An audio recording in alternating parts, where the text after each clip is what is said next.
Donc, bon après-midi tout le monde. Donc, on va entamer une séance qui va se faire sous le signe du climat, parce qu'on a une manifestation qui est en cours, qui va se diriger. Ça tombe bien parce qu'on a des concepts qui pourraient se référer plus globalement au climat, comme le territoire, le paysage même, ou encore l'agriculture. Bref, en tout cas, peut-être que nos panélistes vont saisir l'occasion de rebondir sur ces thèmes-là, à eux de voir.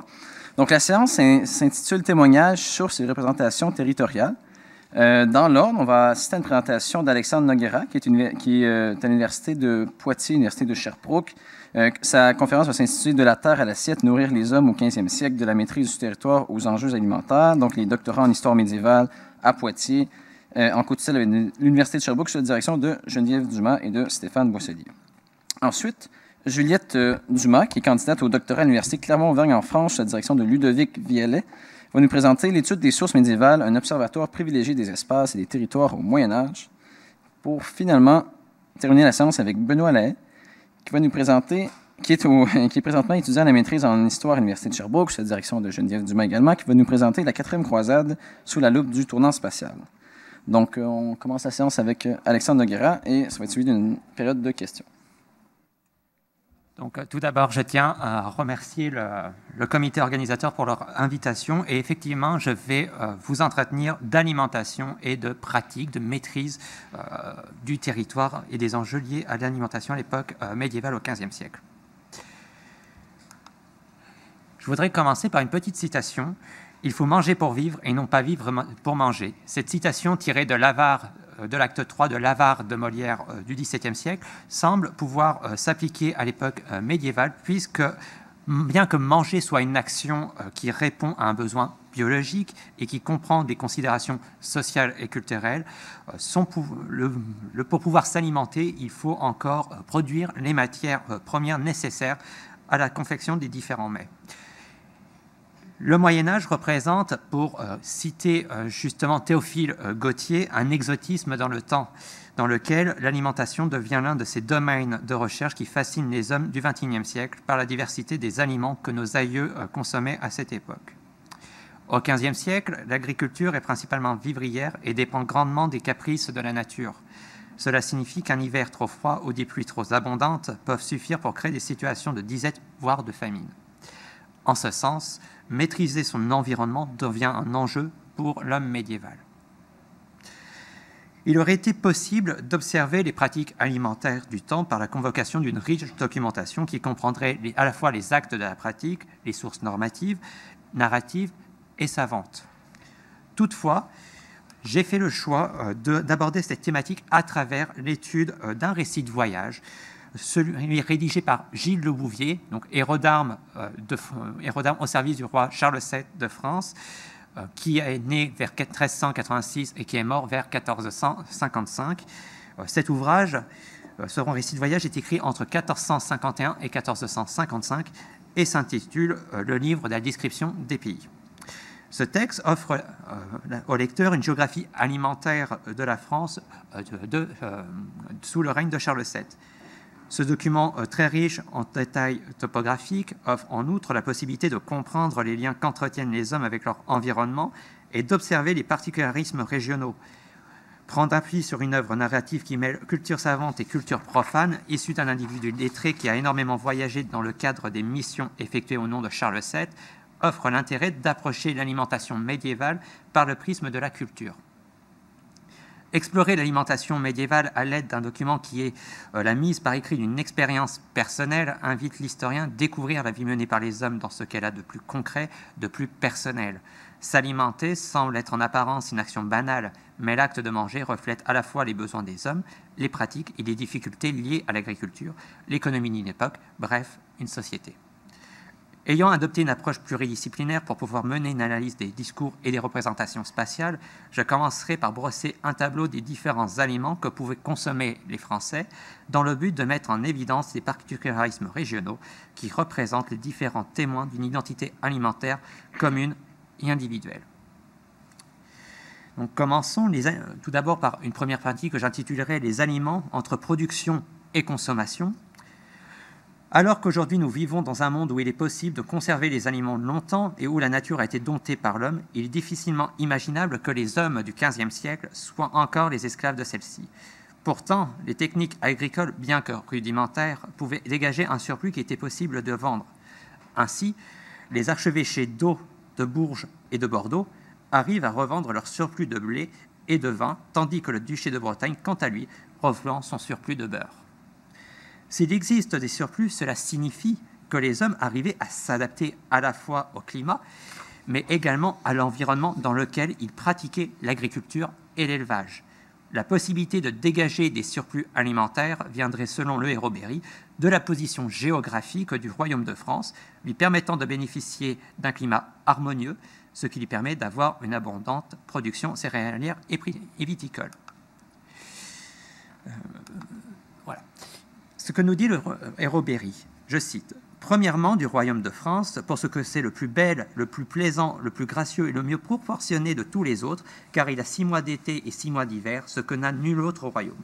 C'est à savoir, été y commence en avril et dure jusqu'en octobre, que blé et vin sont recueillis, et l'hiver dure d'octobre jusqu'en avril, et né en ce dit royaume l'été trop chaud, ni l'hiver trop froid, selon ce qu'il est chaud et froid en d'autres pays. » Gilles Le Bouvier explique dans ce prologue que c'est ce climat si particulier qui permet au royaume de France de se démarquer des autres pays occidentaux et orientaux. L'idéologie présente dans le prologue utilise l'abondance alimentaire pour matérialiser le topos du jardin fertile qui est associé au royaume de France. La France, par son climat qui est constitué pour première moitié de chaud et pour seconde de froid, a pour principale conséquence d'être un territoire où la production viticole et céréalière semble être propice.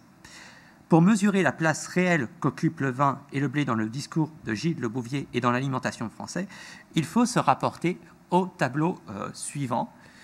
Donc, on constate sur les 93, désolé c'est un peu petit, on constate que sur les 93 mentions d'aliments, 17 concernent le blé, et 17 le vin. Ces deux produits représentent à eux seuls 36,56% de l'ensemble des mentions alimentaires. Le blé et le vin sont les deux produits qui sont à la fois le plus produits et sans doute le plus consommés par les Français. Le blé est la matière première indispensable à l'élaboration du pain, qui représente la base de l'alimentation médiévale. Il existe une grande variété de pains, parmi lesquels on trouve le pain de froment, qui est principalement consommé en ville. Bien que le blé représente la reine des céréales, il semblerait qu'il n'entre pas dans la composition de l'ensemble des pains produits à cette époque. En effet, le pain de millet tire son nom de cette céréale qui est à la base de sa fabrication. Bien qu'il n'y ait aucune mention de la culture de cette céréale, la simple mention de l'existence de ce pain tend à montrer que l'on devait la cultiver. Outre le pain, l'alimentation médiévale telle que décrite par Le Hérault-Berry semble avoir une orientation carnée relativement importante. En effet, sur les 93 mentions liées à cet aliment, l'on trouve 13 mentions de viande indifférenciée, 4 mentions de viande blanche et 4 de viande rouge, 2 mentions de viande de gros gibier, donc de venaison, 2 mentions relatives à la volaille, 3 de mentions pour les vaches, 2 pour les bœufs, 2 mentions pour les chevaux. Le nombre important de mentions liées à la consommation de viande représente 34,40% du nombre total des données recueillies. L'adoption d'un régime carné au Moyen-Âge touche principalement les travailleurs de force et les classes fortunées. Cependant, il est tout à fait possible d'envisager que des classes plus modestes aient eu accès à cette denrée. Toutefois, bien que la viande occupe une place importante dans le régime alimentaire des Français, il ne faudrait pas oublier que les hommes mangeaient également du poisson.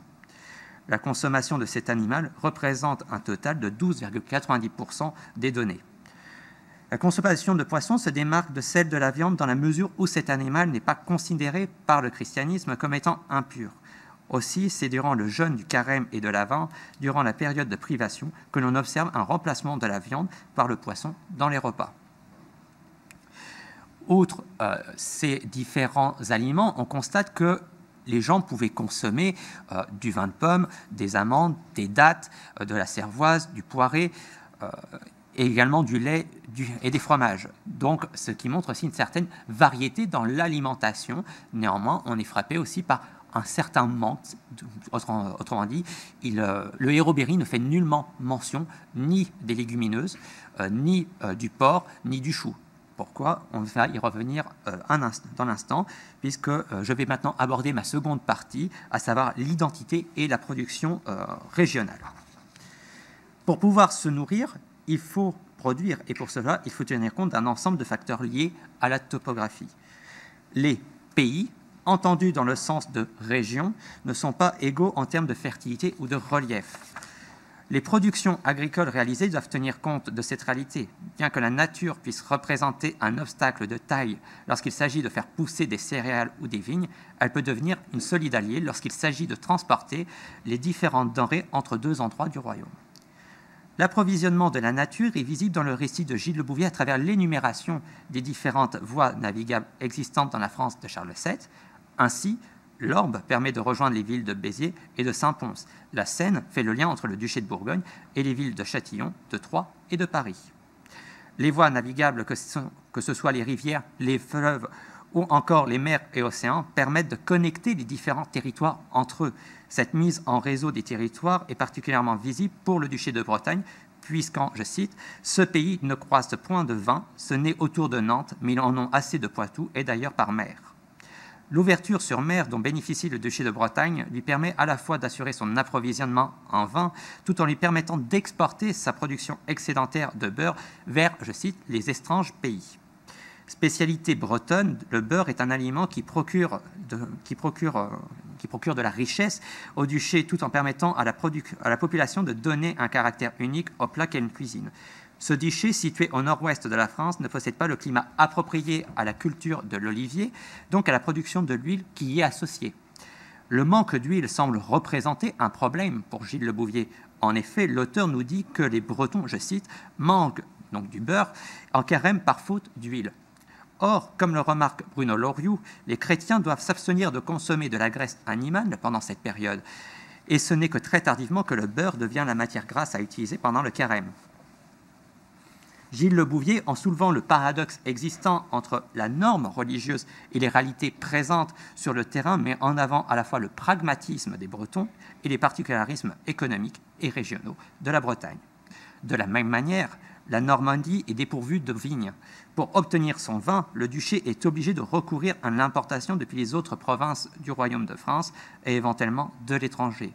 Gilles Le Bouvier déclare que le vin vient, je cite, par mer et par la rivière de Seine.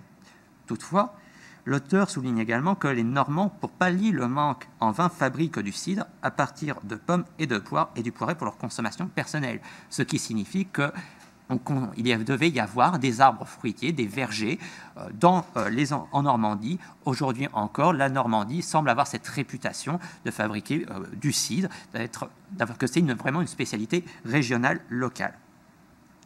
La fabrication de produits propres aux différentes régions semble être la conséquence d'une adaptation des populations vis-à-vis de la rareté d'un produit et de l'absence des matières premières qui leur permettraient d'en fabriquer.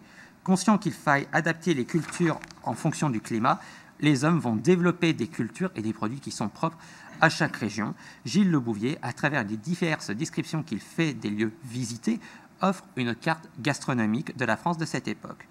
Toutefois, son énumération des aliments reste incomplète. L'auteur ne fait pas mention ni des épices, ni des légumineuses, ni des choux.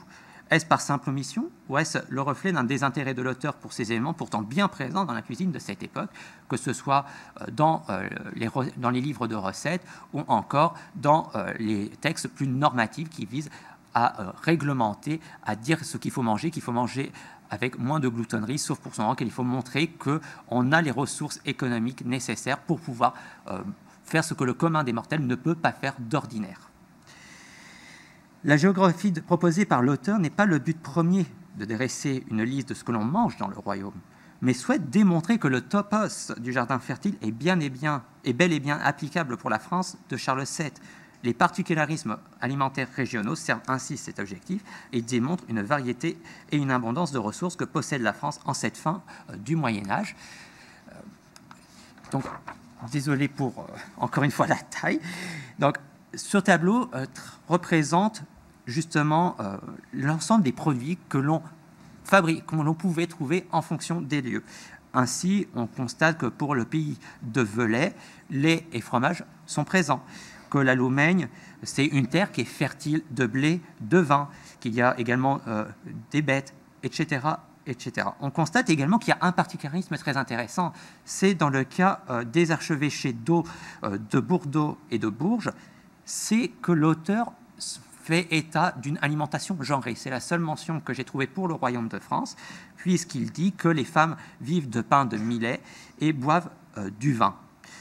Or, dans les autres provinces, dans les autres régions du royaume, il ne fait nullement mention de ce facteur-là.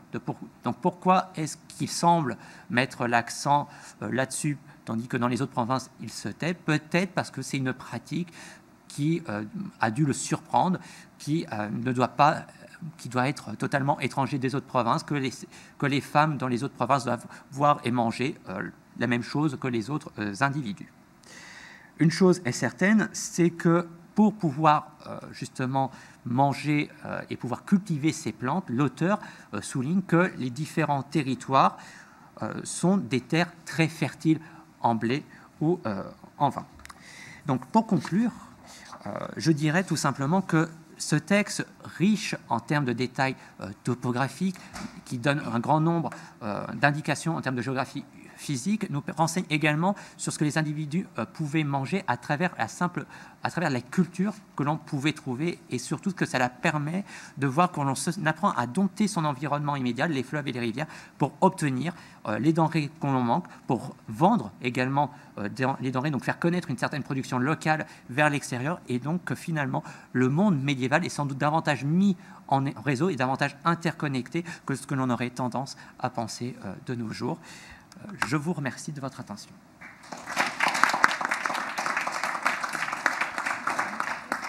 Merci beaucoup, Alexandre. Très bonne gestion du temps.